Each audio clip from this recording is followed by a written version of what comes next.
కొంతమంది ఈవెన్ చలికాలంలో గూడా ఫ్యాన్ 5 స్పీడ్‌లో పెట్టుకొని లేదా ఏసీస్ ఆన్ చేసుకొని కూర్చుంటారు యెస్. గదా! ఇది గూడా ఇంబాలెన్సేనా? అవును. అవునా? వాళ్ళకి బాడీలో ఫైర్ చాలా ఎక్కువుంటుంది. హ్మ్. ఫైర్ ఎనర్జీ అనేది ఎక్కువుంటుంది. ఓకే.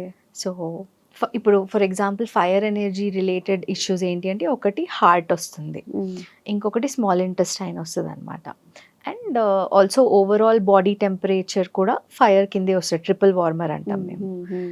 సో, ఇలాంటి సింప్టమ్స్ కనపడితే ఓకే. ఫైర్ ఇంబాలెన్స్ అని ఓకే. అర్థమవుతుందనమాట. ఓకే. నైట్ చాలా డిస్టర్బెన్స్, చాలా సెన్సిటివ్ స్లీప్ ఉంటుంది అంటే వుడ్‌లో ఏంటి లివర్ అండ్ గాల్ బ్లాడర్ వస్తది మాకు. హ్మ్.